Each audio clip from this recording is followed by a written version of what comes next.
Practice 6.1. Find the circle or find the center of the circle. So when we are given any circle, so to know where is the center is very important because we need to know what is the radius. So all the calculations needed for circle, for example, to find circumference, the area of circle, we need to know how long is the radius.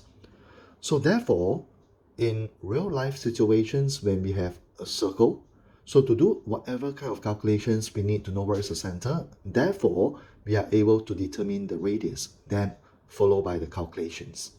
Now, when we are given the circle, how are we going to find the center? So here I introduced two methods. One is using two chords, another one is using right angles. So let's talk about two chords. When I have a circle, so when I have a chord, so circle, and then this one is called chord. So when I do perpendicular bisector or make a perpendicular bisector of this chord,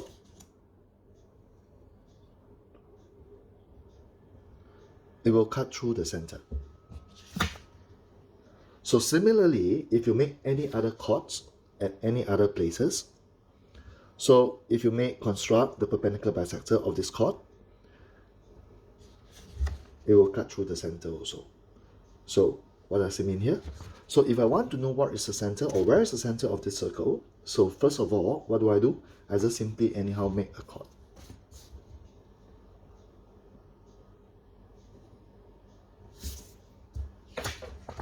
Then what do I do next? I just make perpendicular bisector of this chord.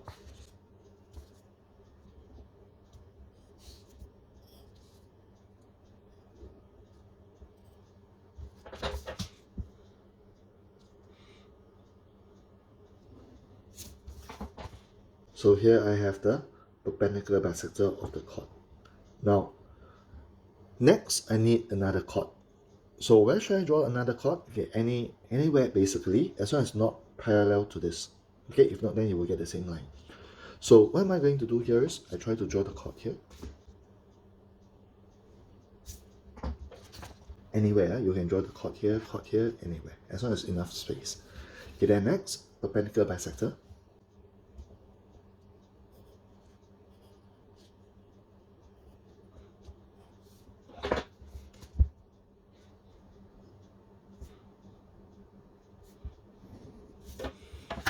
So here I make perpendicular bisector of this chord.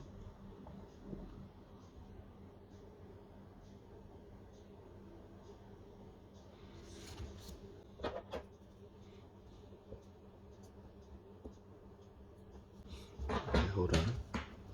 Doesn't look like perpendicular bisector, so I withdraw it.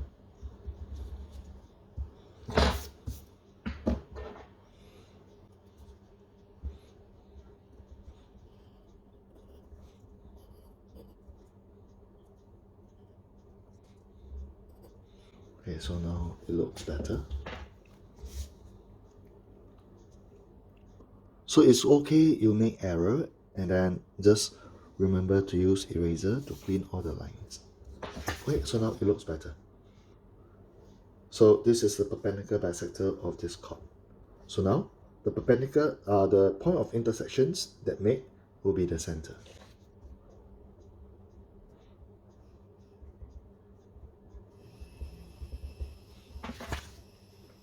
So this is how we find the center of circle by using two chords.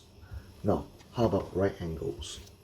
So right angles here means if I have a circle, and then if let's say this is the center, so when I draw a diameter, so from this diameter, the two endpoints of the diameter, if you drew lines to the circumference, it will make 90 degrees. Similarly, if you have a diameter here, then you just draw, you have this 90 degree. So the second method here means we are trying to construct the 90 degree at the circumference. We are trying to construct the 90 degree at the circumference, so we make the diameter. So the point of intersections will be the center of the circle. So let's see. if let's say I want to make 90 degree at this point.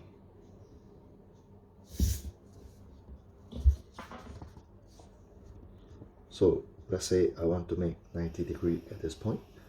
So what am I going to do here?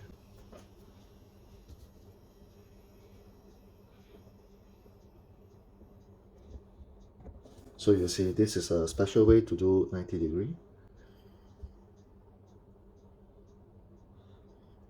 I make 60 and then 120. Remember? Then after that, I move over these 2 points here to find the center.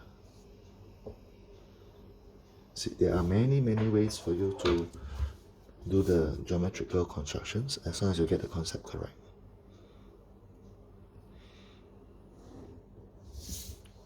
So you see, here will be 90 degree. So what did I do was, I make an arc, and then I move here, I cut same length, and then I put here, then I cut 90 degree.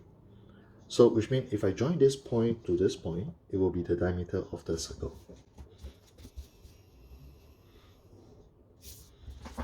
So this line will be the diameter. So now what am I going to do is I try to find another diameter by using 90 degree at the circumference.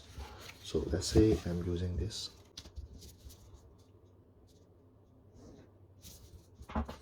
So now I'm going to make 90 degree at this point here.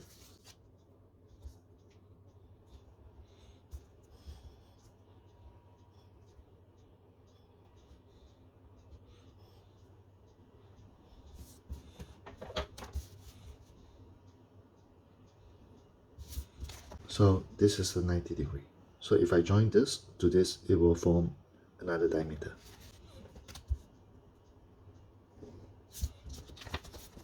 So the point of intersections of these two diameters will be the center of the circle.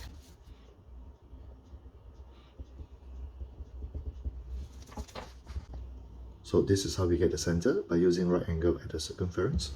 Then this is the method, by using two chords to find the center of the circle. So if you ask me which method is easier, I will always prefer the first method. So the second method is just for your reference, so to show it, or we can use different approach to find the center.